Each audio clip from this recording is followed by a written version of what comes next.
Welcome, welcome, welcome, lover girls. I hope you're having an amazing day so far.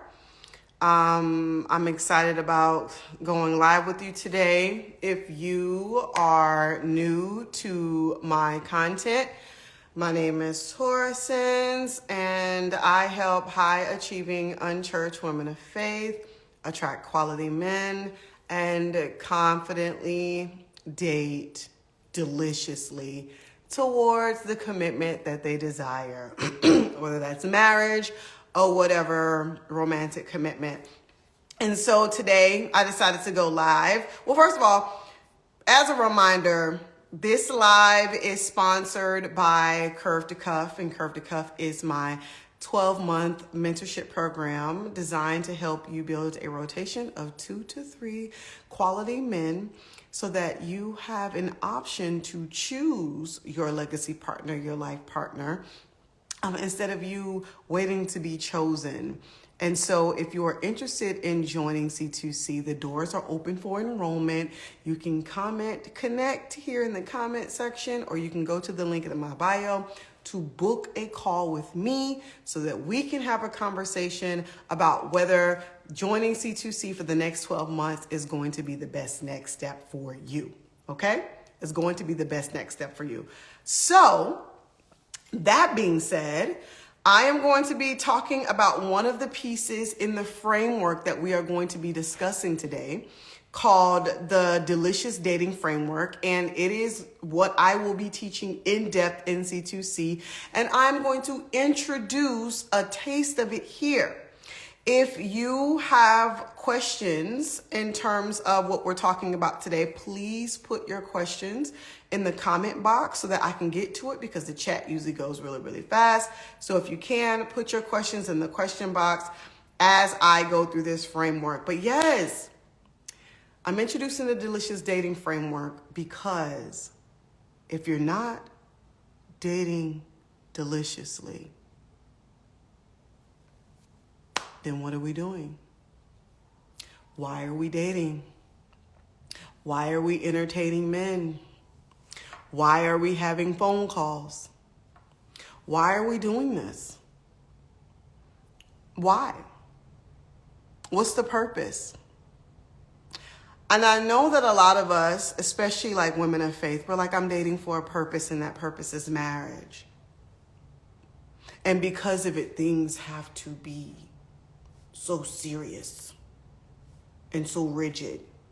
And we realize that we're not even enjoying the process. Yes, I'm dating for a purpose, but I'm not enjoying it. Yes, I'm dating for a purpose, but I'm not excited about it. Yes, I'm dating for a purpose,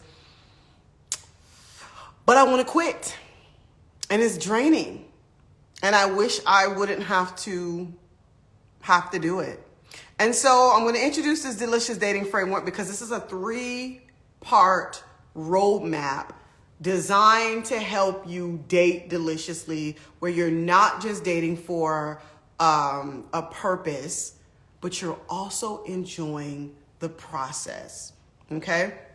And it will help you on this journey of creating what you want romantically and the love life that you desire. So let's talk about the first piece of the framework. The first piece of the Delicious Dating Framework is pleasure.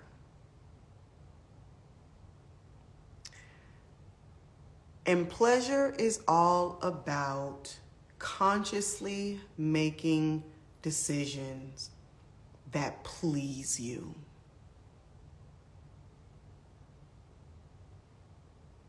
It's about consciously making decisions that please you in your life and also while dating. These are decisions that light you up. These are decisions and choices that excite you. These are decisions that make you smile. These are decisions that bring you comfort. These are decisions that are fun. They are enjoyable. And I always can tell when a woman is not dating deliciously because she's not having fun in the process. So I'll give you an example of what it looks like for a woman to be dating and it not to be experiencing pleasure. So I'll have a client come in and actually it is very normal for clients to come into C2C and be going out on dates. And I will always have to ask the question, are you enjoying these dates? And oftentimes the answer is I am going on these dates, but I'm not necessarily head over heels and enjoying it. Most recently, one of the ladies that was going out on dates, she said that, well, she normally lets the man lead. And by man leading, she normally lets the man plan the date and then she goes on the date. And so every date that she goes on, they plan the date and she goes on the date and she thinks that that's what she's supposed to do. And these dates are pretty much the same. They're pretty much dinner dates where she's sitting down over a meal with a drink and they're talking over dinner. But that's not what excites her. That's not what really brings her joy. She said, I would much rather go on something more adventurous, something more creative. Rather than dinner, I would rather do something more active. And this is a common thing that I experience. And I said, well, why don't you express to the men that that's what you would like? Hi, guys. I said, why don't you express to the men that you would like this? And they're either saying, okay, I'm letting the man lead, or I didn't realize it was something I could do or should do, or because I was being asked out on the date. Letting men lead, we've been conditioned to believe that that means that the man is the decision maker and the man is the one in control of the things that we do. And the focus should be, what pleases me? What would please me? What kind of date would please me? This man invited me on a date, and I would much rather do something different. I would much rather suggest something else so that they can have the experiences that they desire, so that they can be well pleased on the date. Another example is men talking about things on a date or asking you questions and you are tired of the questions.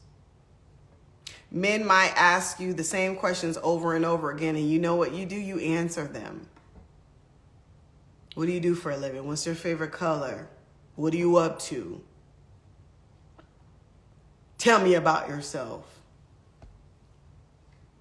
Most of the time, women will come to me and tell me they just answer those questions. They said, Tora, I'm just tired of answering the same questions over and over again. I'm like, why are you answering the same questions over and over again?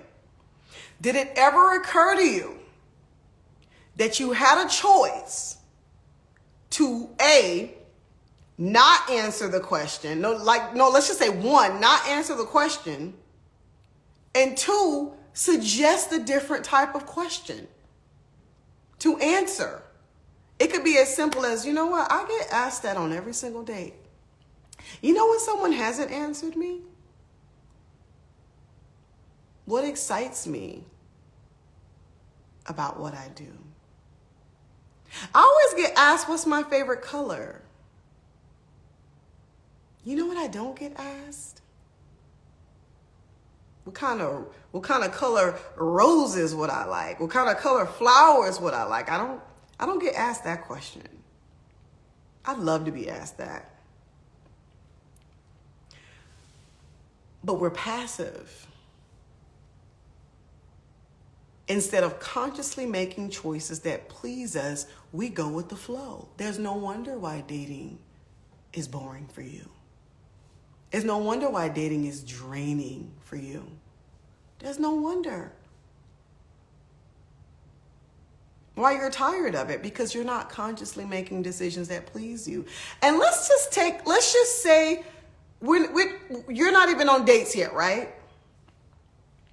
Even if you're not on dates and you're not being asked out on dates, you should be consciously making decisions that please you on a daily basis, so that life is consistently lighting you up,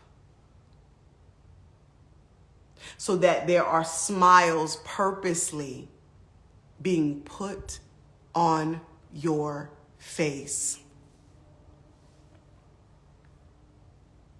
so that you are consistently enjoying who you are and what you're about.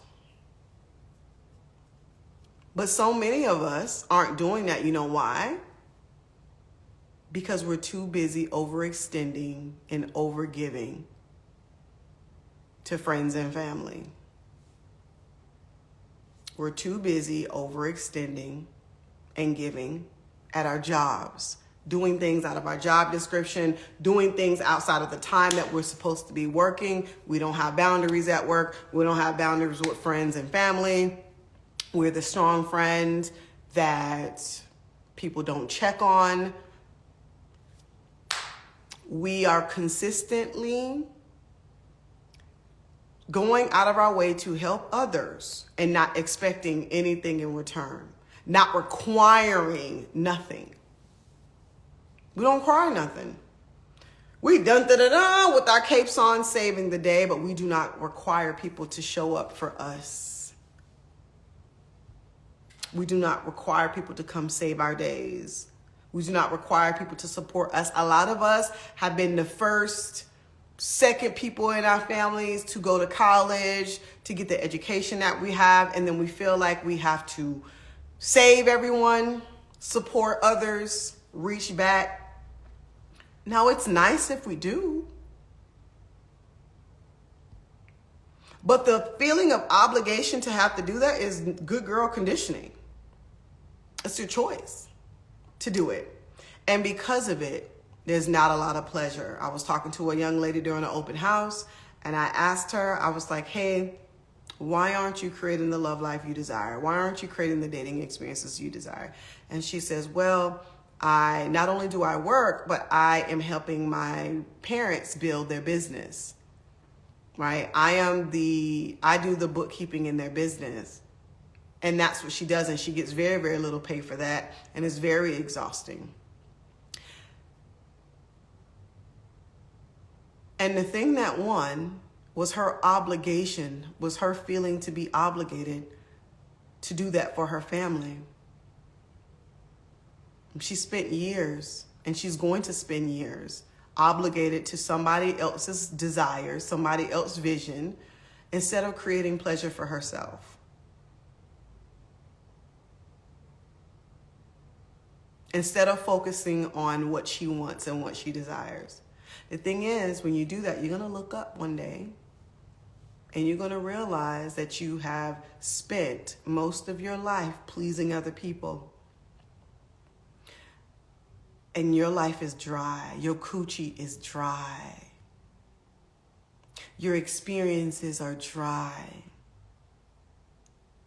because you have allowed yourself to be milked for the pleasures of others, for the purpose of others.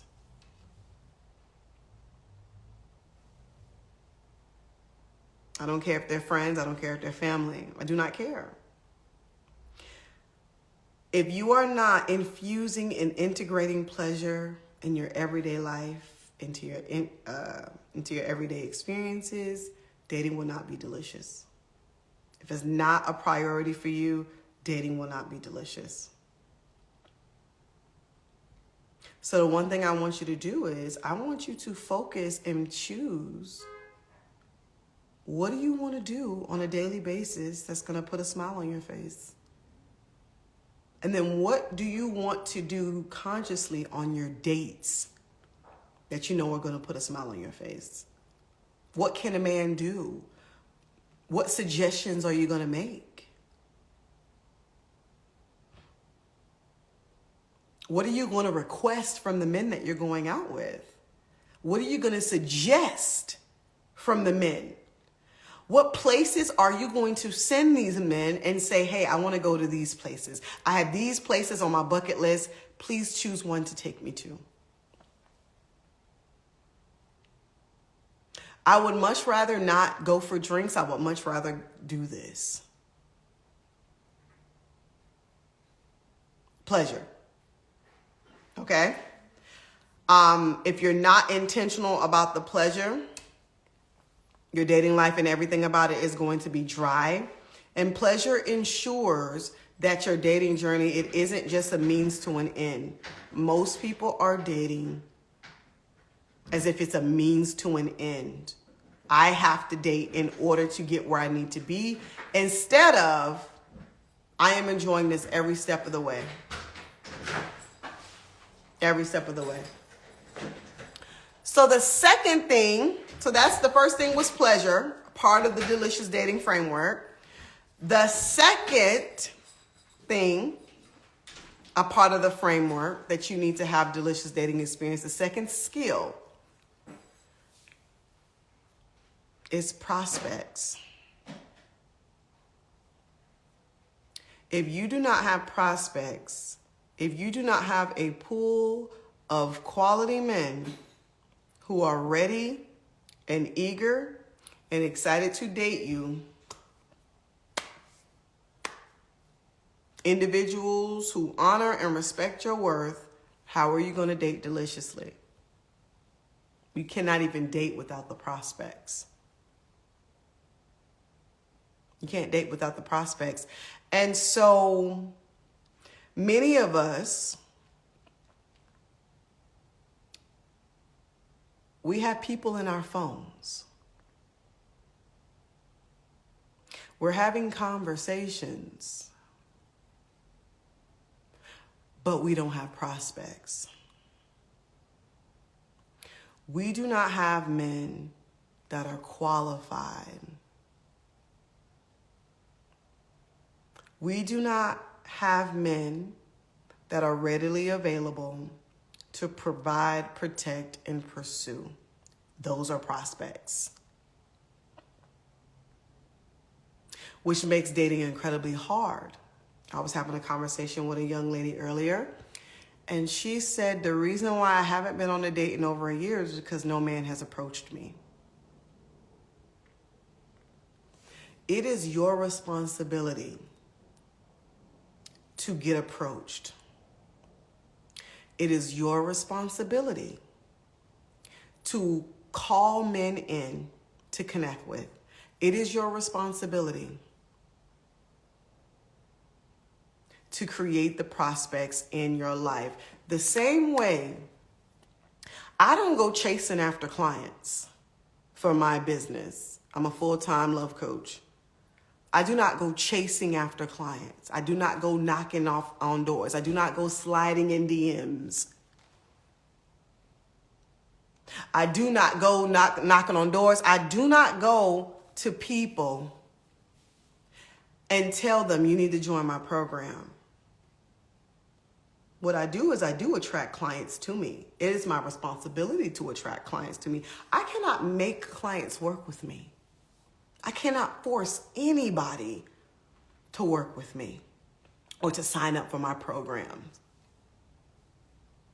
or to book a call. But what I can do is create an environment and show up in a way and contribute in a way and to create quality moments to where people are drawn to work with me, where people are drawn to sign up for my programs. People who email me and seek me out. It is almost the same thing when it comes to creating prospects. Men to come approach you, men to ask you out on dates. We are not chasing men. We are not pulling up on them and demanding that they take us on dates. We are attracting them by showing up, by creating quality moments, by providing connection, opportunities for connection. That is how we're pulling in the prospects.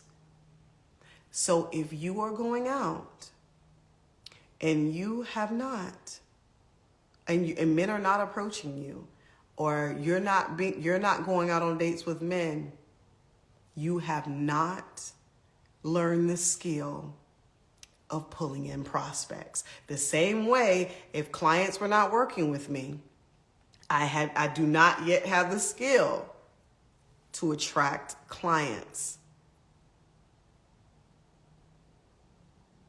But it is completely your responsibility to do this. And in order for you to date deliciously, you need to be able to have prospects in your pipeline. You need to be having quality men, a pool of quality men to choose from, and a pipeline that are ready to date you, that are ready to take you out, that are ready to fulfill your desires, that are ready to show up for you, that are ready to invest in you mentally, emotionally, financially.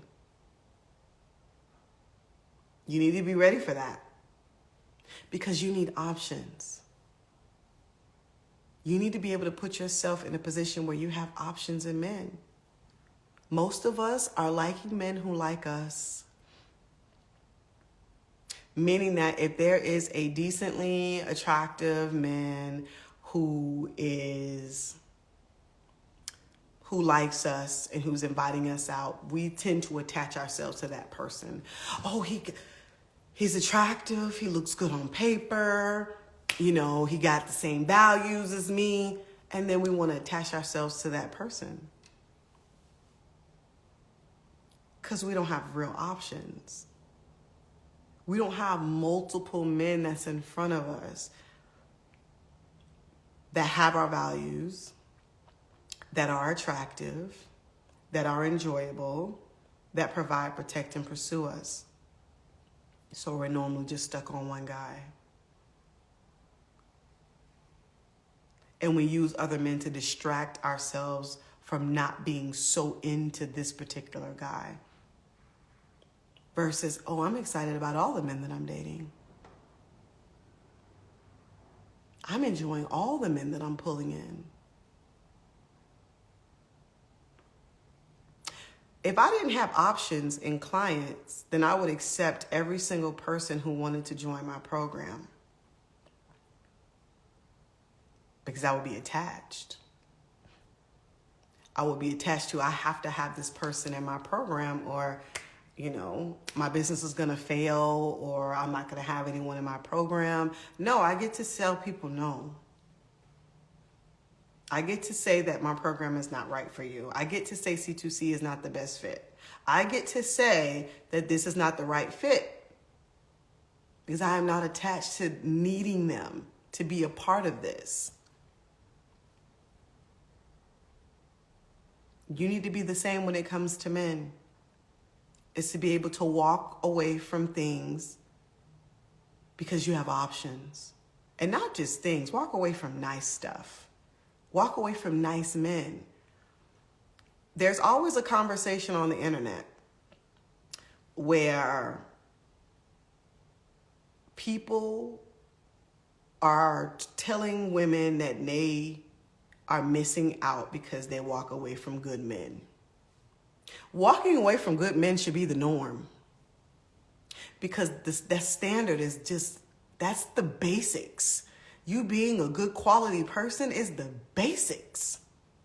So me trying to hold on to you just because you're good quality should not be enough for me to have an attachment to you. I need to know how we work long term.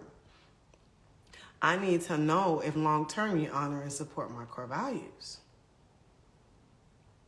I need to know if your decisions align with your ethics, even when you're upset, even when you get told no, even when you don't have your way.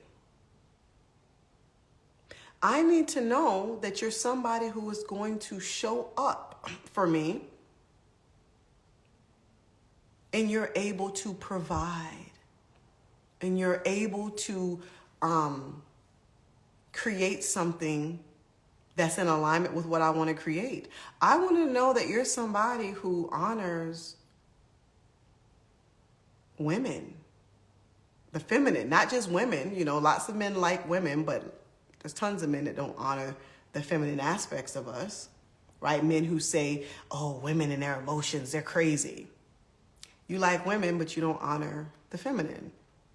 Because why would you say us being emotional is crazy? But when you have options later on the table, you just don't settle for someone just because they're good in quality.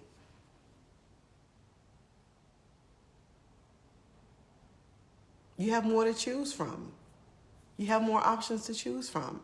And so it is your job, it is your responsibility to create your prospects, to create a pipeline. If you do not have anyone in your pipeline, it is your responsibility to create it.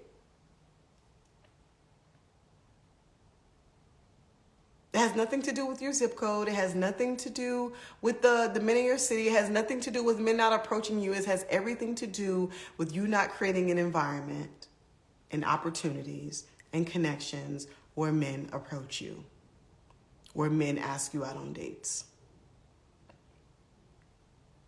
One of the easiest ways that we start clients being able to do this in the C2C programs, one of the easiest ways we do this is helping them create quality moments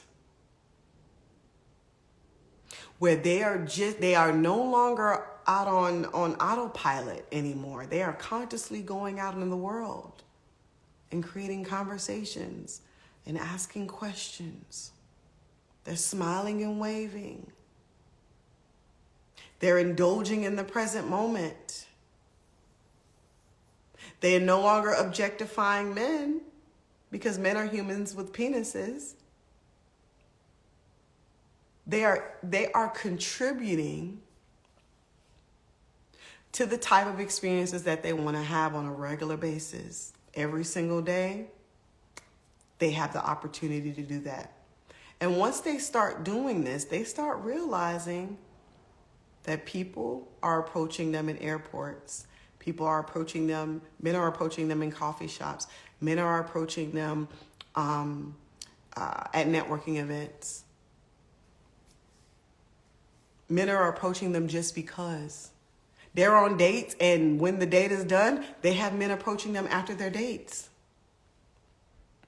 And I always ask them, like we're always talking like, Tora, I did not know that there were so many men readily available and ready to date. And I said, because you were in a different reality. We are creating a new one for you, right? We are creating a new reality for yourself. So, you want to create options and you want to create prospects into your pipeline. So the second framework in Dating Deliciously is creating your prospects. The third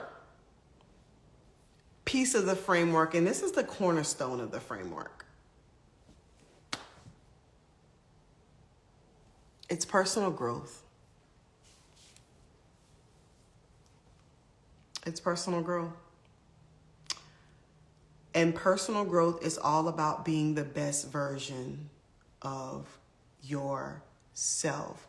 Most people do not enjoy dating because most people are not trying to become the best versions of themselves.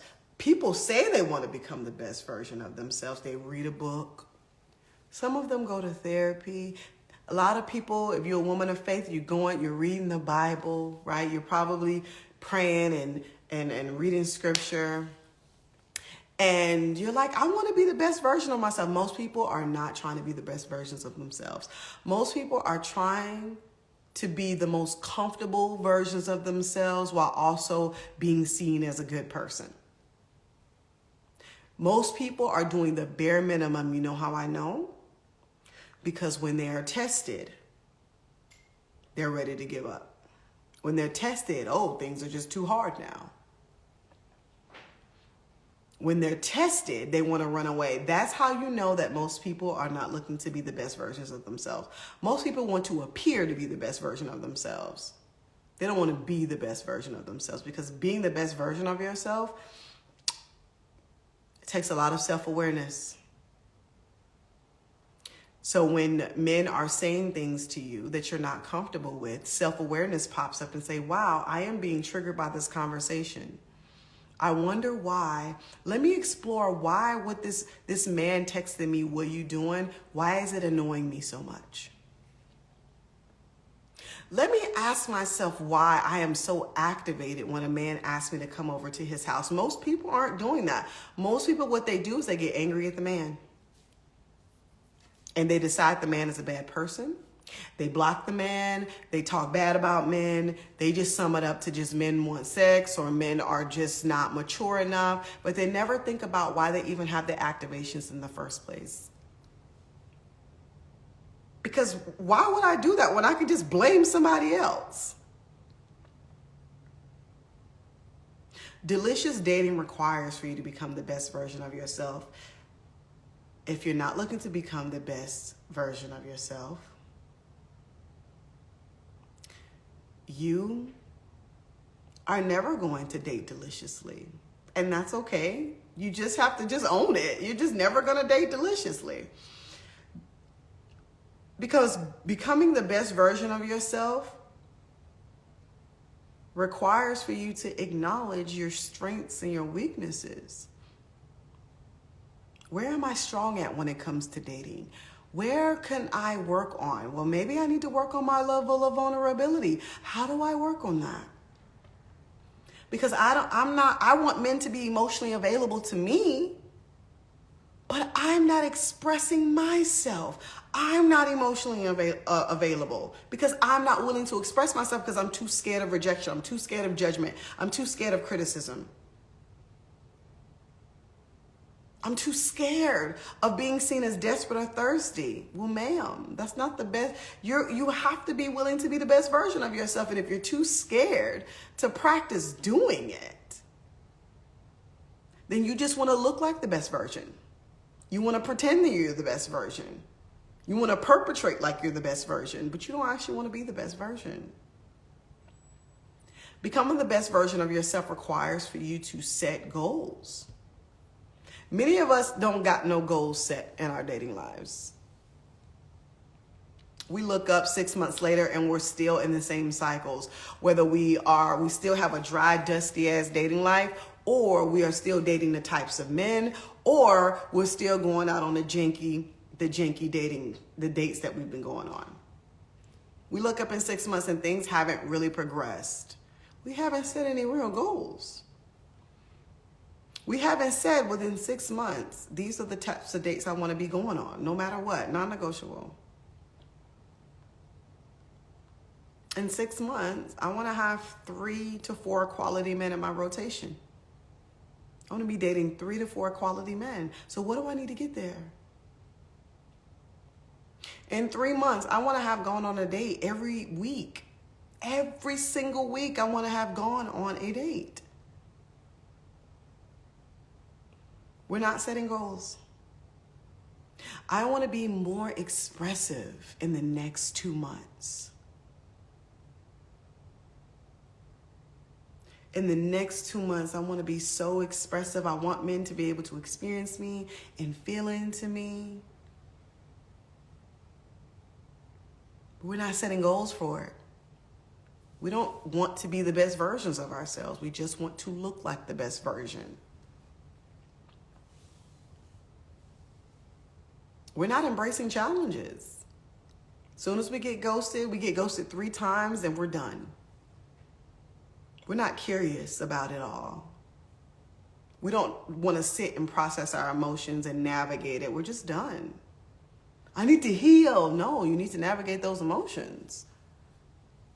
You need to explore those triggers. You need to get curious about why this stuff is coming up for you. You date a guy that you really like, and within 3 weeks, things just don't work out. And then you're done. You're like, I need to take a break from dating. Why? Because somebody you really, really like fell off the map? You go on 3 really bad dates that you didn't enjoy. We don't self-reflect. We don't process it. We don't do an audit.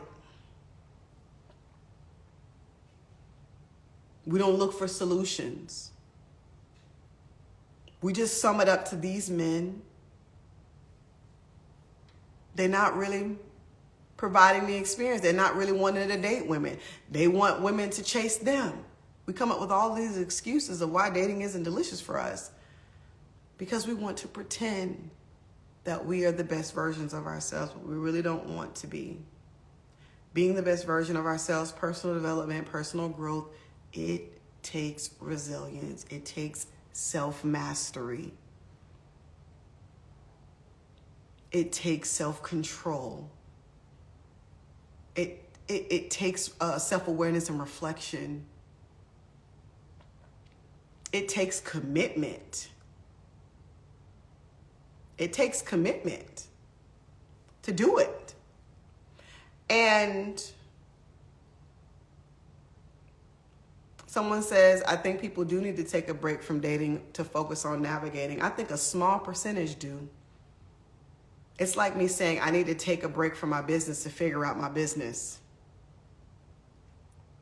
It makes no sense. I need to take a break from things are not working in my business, so I need to take a break from my business to figure out my business. No, I need to do business differently. I need to figure out business differently. Most people are not in that place where they actually need to take breaks. Most people have just not developed the personal growth and the ability to be the best version of themselves, to navigate this. We stay stuck in the feeling of frustration week after week instead of processing that emotion in a 24-hour period and gaining support behind it and learning what to do differently. We normally do not set the proper boundaries and the proper standards, and we keep repeating the same mistakes and over and over and over again, and we're expecting different results. And then we blame it on men and we blame it on dating, and we're like, I need to take a break. No, you need to date differently. Most people who say they tried everything have tried much of nothing. I've been doing this for years, and I know. When people say that they've tried, what they mean is they've been on different dating apps. But that doesn't mean they changed how they showed up on the dating apps, or they changed their perspective on the dating apps, or their mindset on the dating apps, or their photos on the dating apps, or the way they express themselves on the dating apps, or the types of conversations that they're having. What they say is, I just joined different dating apps. And they think that they've tried different things. You tried nothing. That is like me saying I can't get clients on Instagram. So now I'm going to try to go to TikTok and get them. And now I'm going to try to go to Facebook and get them. Now I'm going to try to go here and get them. And then I'm realizing I'm not getting them anywhere because I have not learned how to create a connection with my audience. So why would I decide? So I'm going to decide to jump to these different platforms as if they're going to change things for me, when I have not learned how to be a good communicator. I have not learned how to create connection with my audience. I have not learned how to deliver value. I have not learned how to solve their problems, and I'm trying to go to different platforms. And that's what's happening here. People like, well, I tried going to this place, the cigar lounge. I tried going to this event and that, and men still not approaching me. All you did was go to different places. You are the same person with the same thought process, with the same triggers and the same patterns. You have not alchemized and cleaned any of that up.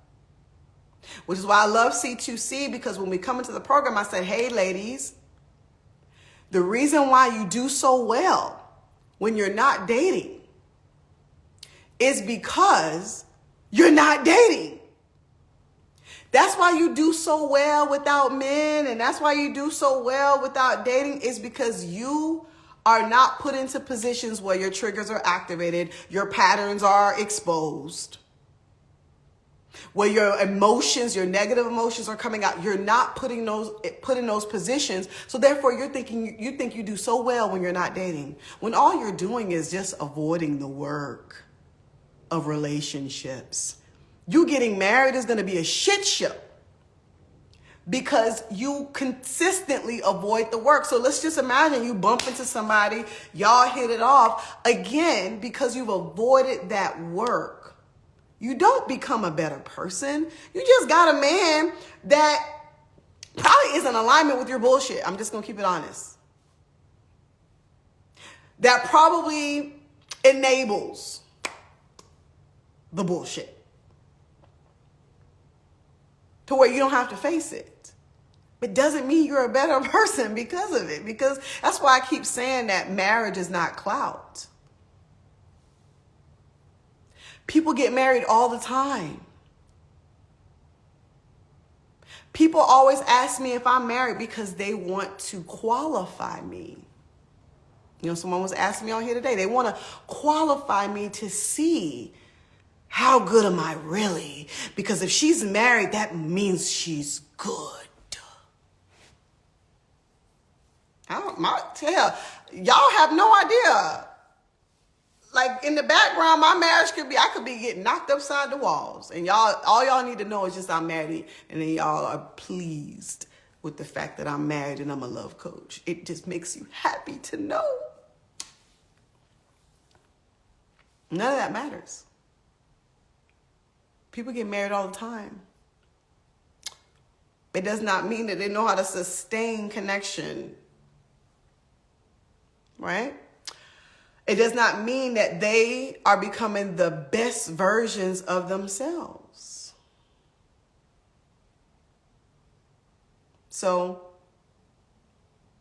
whether you're dating, whether you're engaged, whether you're in a relationship, none of that's clout. None of it's clout. So you have to be focused on who you want to be in this process.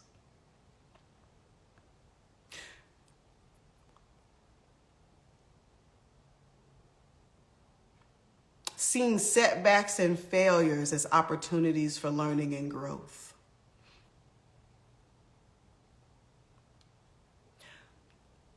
That's when you want to be the best version of yourself, when you see dating as an opportunity for growth. All the challenges and the setbacks with men and the interactions.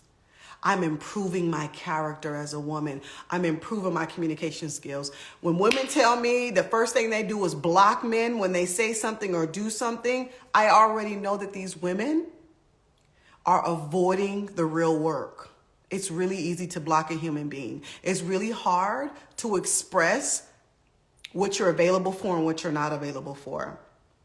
It's easy to label a person as bad and disconnect from them. That's what religion teaches us to do.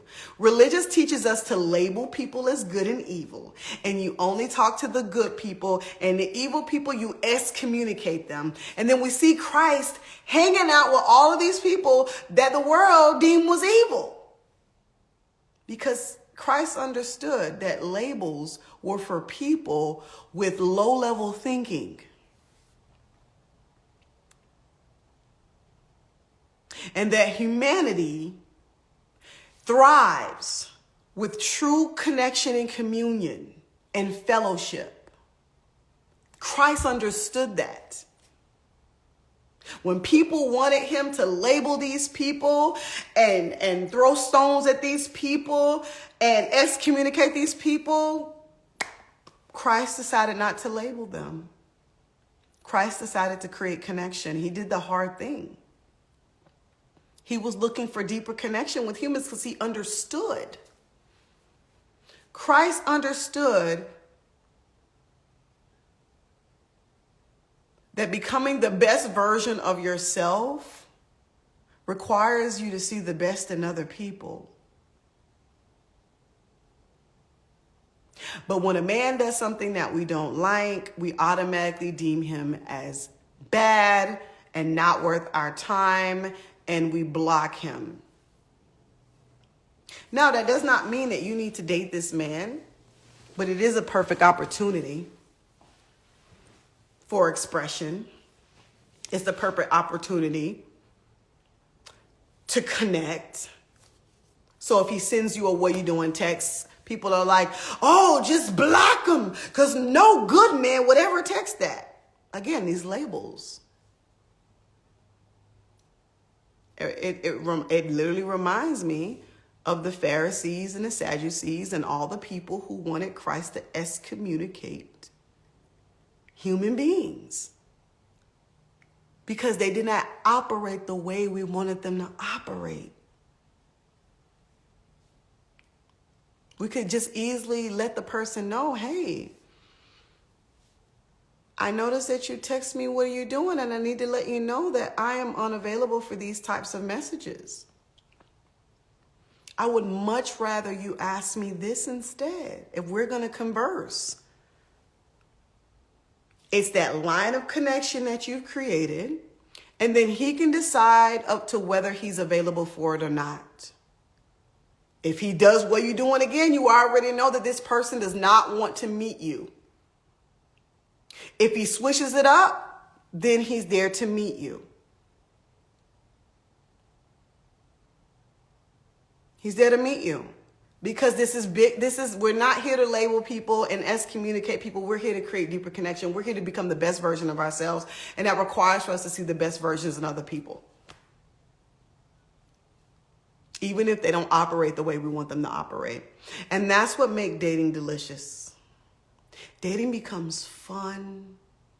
Dating becomes an interesting challenge. Dating becomes exciting. Dating becomes rewarding.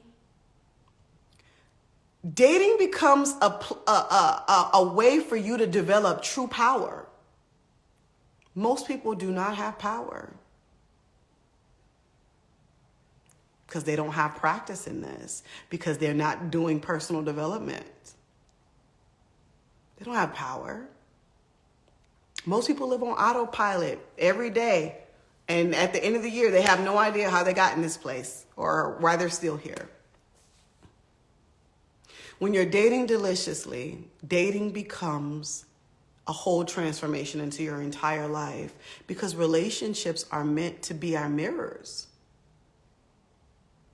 to really show us who we can be as people, to show us our potential in who we can connect to as people. The more you are able to thrive in personal growth, the better caliber of men you're willing to attract, because most people are pretending to become the better version of themselves. That's why they don't realize that's why they don't understand why they're not attracting better men, because they're pretending to be better versions of themselves. But when you actually do this work and you actually become the better version of yourself, you actually attract better men.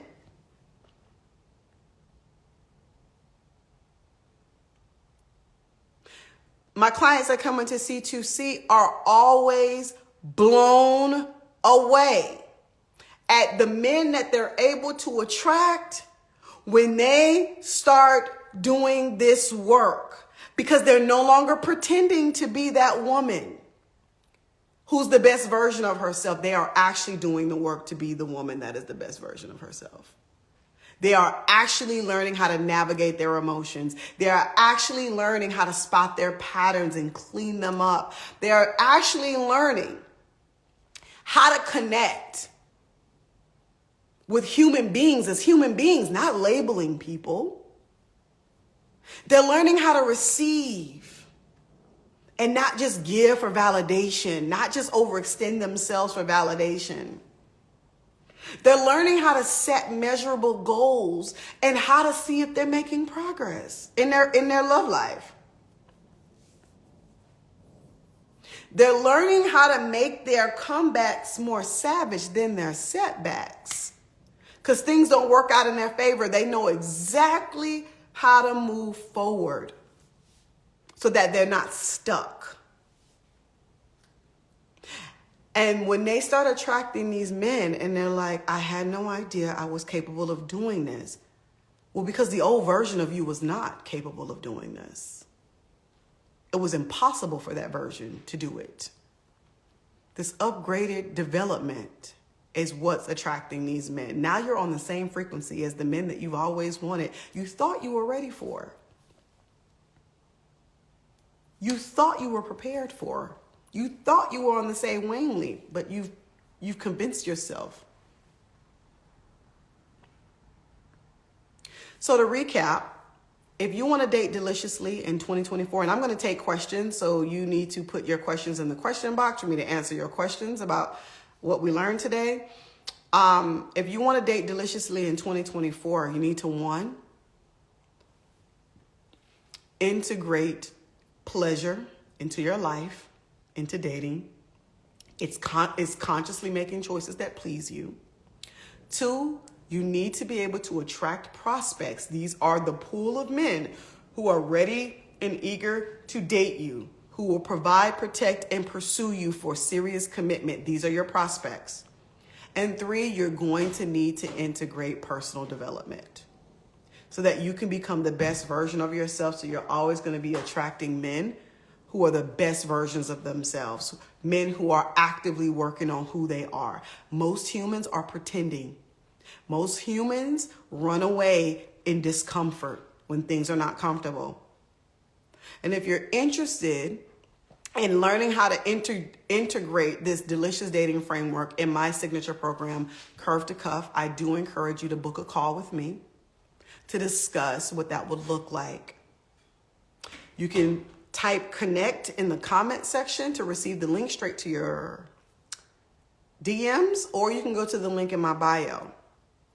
C2C is my 12-month signature program designed to help high-achieving unchurched women of faith in 12 months and to help you build a rotation of high-quality men, 2 to 3 high-quality men who provide, protect, and pursue you for serious commitment so that you can actually have options and choices to choose from versus waiting for someone to choose you.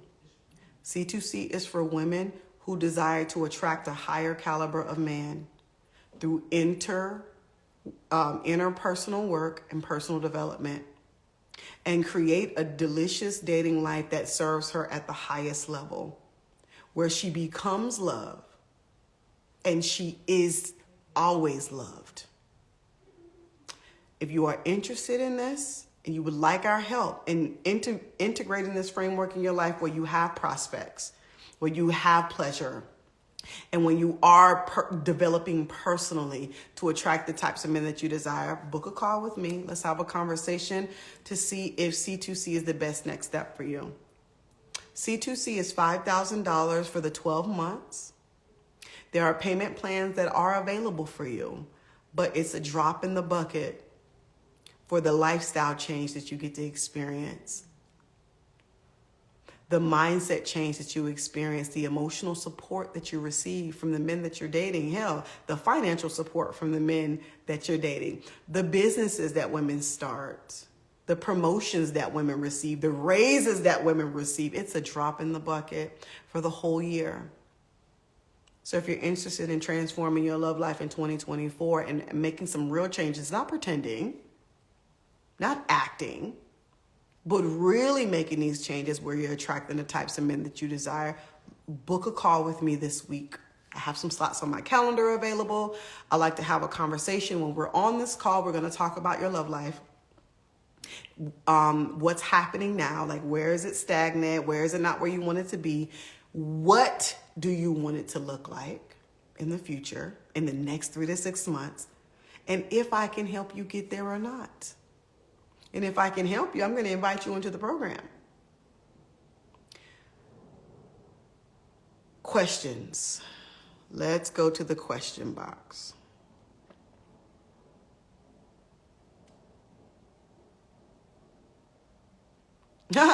Someone says your brows look amazing. Thank you. That's a beautiful compliment.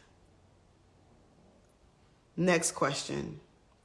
Someone says, can you explain what you mean by pipeline? So earlier I was talking about having prospects, and your prospects are your pipeline of men that are eager and ready to date you. And what I mean by pipeline is these are men where you do not have to wait weeks and weeks for somebody to ask you out. You have men that are ready.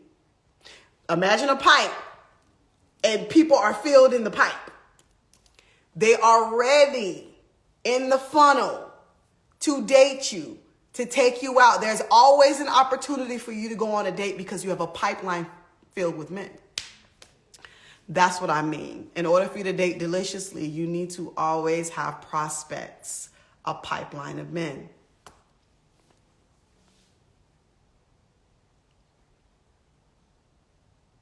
Someone says you had a boot camp available. Is that still available? No. Whatever boot camp I had available is not available anymore. I'm not sure what you mean, but I remember having like some boot camps, but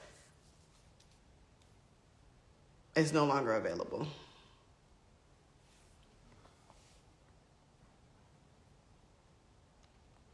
Someone says, what about someone who keeps wronging you?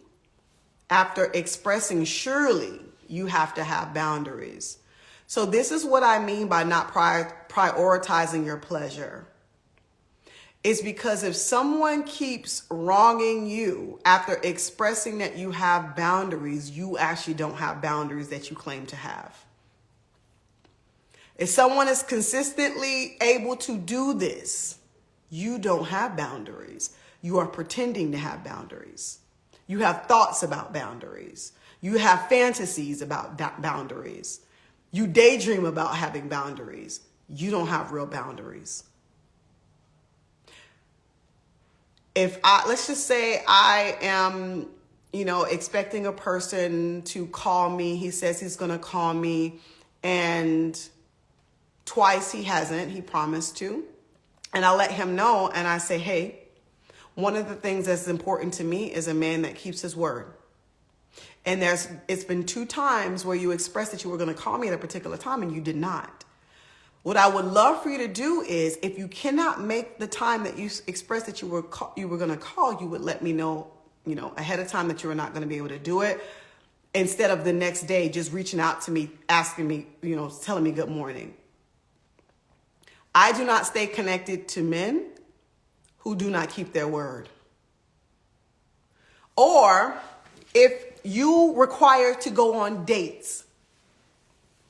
And now you might be talking about something more wrong, but hell, if I'm a woman who wants to go on dates and you're not taking me on dates, that's wrong to me. You wronged me. So if we talked on the phone and I say, hey, I'm available to go on a date. I would love for you to invite me. And I let you know that I'm only available to connect with men, stay connected to men that take me on dates. If it's been a week and you have not taken me on a date or even inquired about it, my boundary is me and you are no longer in communication. I've already expressed it. I'm not passive aggressive saying, he not taking me on a date. I'm not going to respond to his good morning text. There's no power in that. There's no power. That's just a little girl wanting attention.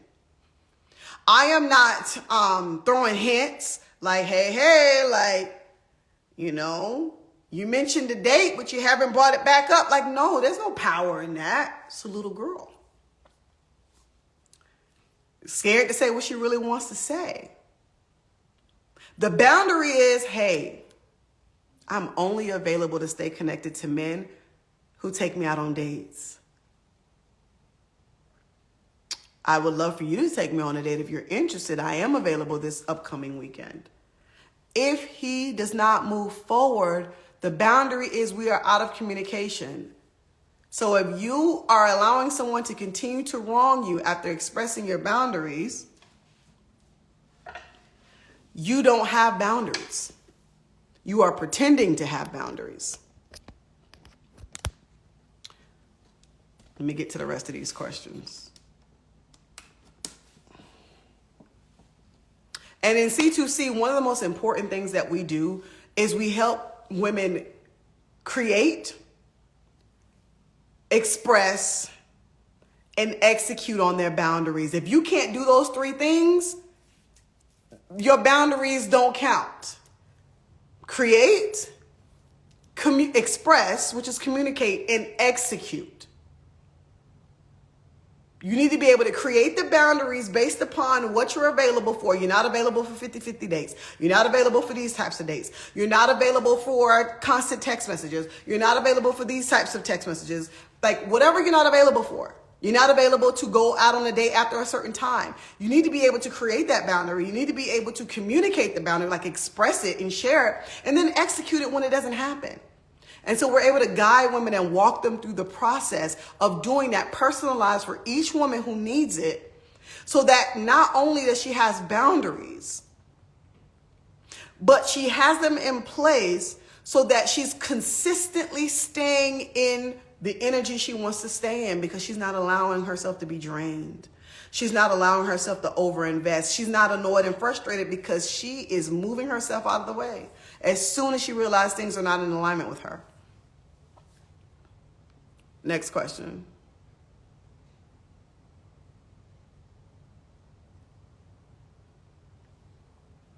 Someone says, it is so hard to be anxiously attached and know how to help the avoidant, fearful attachment, but the boundary there is that is not my responsibility. I did my healing with me, and so should they. Okay, I think you're just making a statement here. I think you're actually just saying it's hard to not be anxiously attached. It's hard to be anxiously attached and know how to help the avoidant, fearful attachment. But the boundaries that you're not, it's not my responsibility. Right. It's not your responsibility.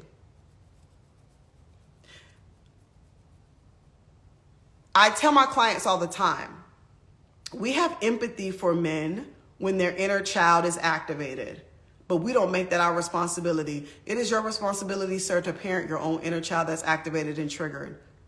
I have empathy. I don't think you're an asshole. I don't think you're a horrible man. I don't think you're evil. I think your inner child is activated and it needs parenting. It's not my responsibility to do it, though. I love you, brother in Christ.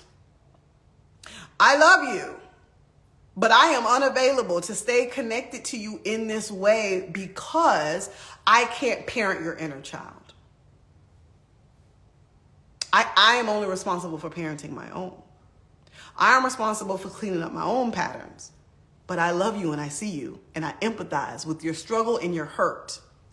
You know, when people say, oh, we got to take care of our men because they've been through so much. No, they need to take care of themselves.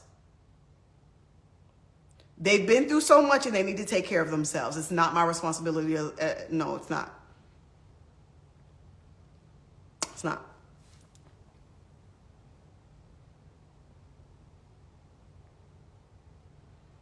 Someone says, what does it mean if I'm meeting more attractive men that I only want physical sex as opposed to previously dating? Okay, what does it mean if I'm meeting more attractive men that only want physical sex as opposed to previously dating unattractive guys that want marriage? I don't know what that means. It could mean anything. There could be a shift in your patterns. There could be a shift in your desires. There could be a shift in your perspective, your triggers. I don't know. I would have to actually be coaching you and getting an insight on what your regular experiences is with men. If you were my client and we were on a client call, one of the first questions I would ask her was, how do you know that this is a pattern for you? I would ask her, number one, like what has been the last few interactions that you've had? I would also ask her, when was the last time she had sex? Because that's also important. A lot of times women of faith don't realize that when we have been abstinent for a very, very, very, very, very long time, our body is screaming. Even though our minds is like, no, I'm abstinent, our bodies are screaming and our bodies are talking, and they're talking to men. And we don't realize that screaming, if we are not being responsible with that, it is screaming to men, and they can smell it on us. And it's going to pull in a lot of men that can smell it. So it could be a lot of things that's happening. But one of the first places I would start is to look at the patterns and look at the interactions that you're having. And then ask you what's happening in those interactions. Ask to see text messages. I would ask to recall phone conversations. I would ask to recall the dates that you've gone on. I would ask how you met these men. I would ask what the apps, and then I would look to see what your profile is saying and their profile is saying. And I would ask you what made you attracted back to him, or what made you accept his number, or what caused you to match with this person. Like, I would be asking you a bunch of questions. So what we do on coaching calls in C2C is someone has an issue, and to get to the root of it, I need to ask you a lot of questions to figure out what's the root of this issue so that I can actually help. But certain questions, I'm not going to be able to help you unless I can dig deep and understand what's actually happening and seeing like the evidence of this on my end. Which is why some of y'all need to go ahead and join C2C and book a call with me. You should definitely book a call with me. Are there any other questions before I hop off?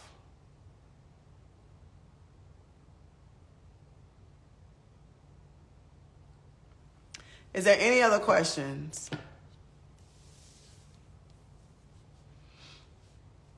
And that go in the question box before I hop off today. I hope you guys enjoy. What was you guys' takeaway? Does anybody have any takeaways they want to share from today? From the Delicious Dating Framework, the 3 skills you need?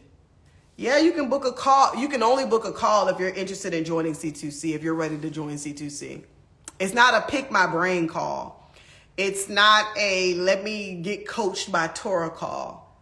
It's literally a call to see if working together makes the best sense in C2C, to join a 12-month program. So it's people who are ready to invest, but they don't know if it's the best next step. I don't know if this live is going to be saved because Instagram has not been doing a great job at saving my lives. I can try my best. Takeaway, how important it is to be okay being triggered. Yeah. Someone says personal development is important. Be the person you want to be. Yes. Someone says, I love when you said make your comeback more savage than your setback. Yes. I love when I see women do this. I love it.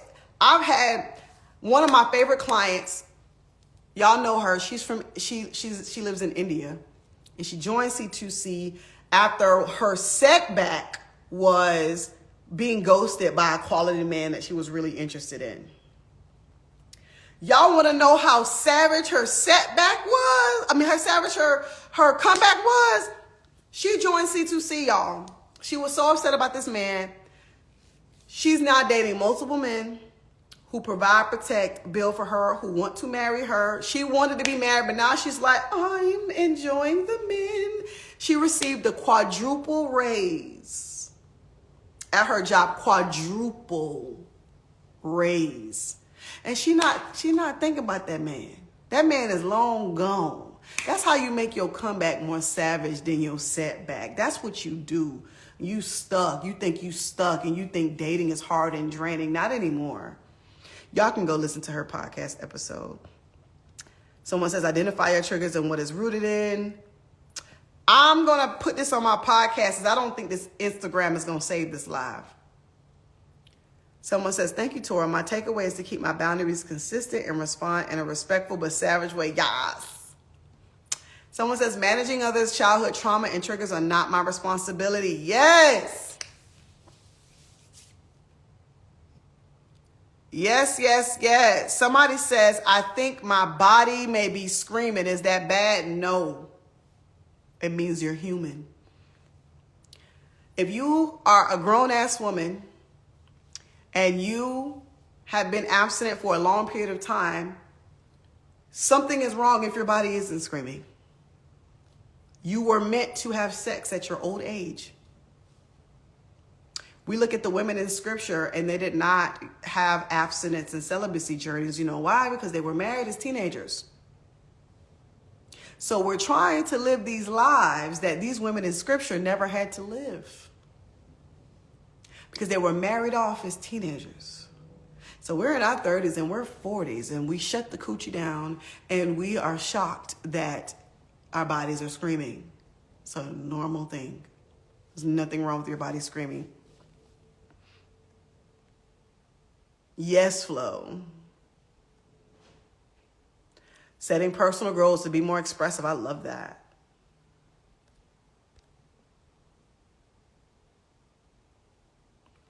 Yes, sexual transmutation. I actually did a class on that. And my mastery students have access to that class.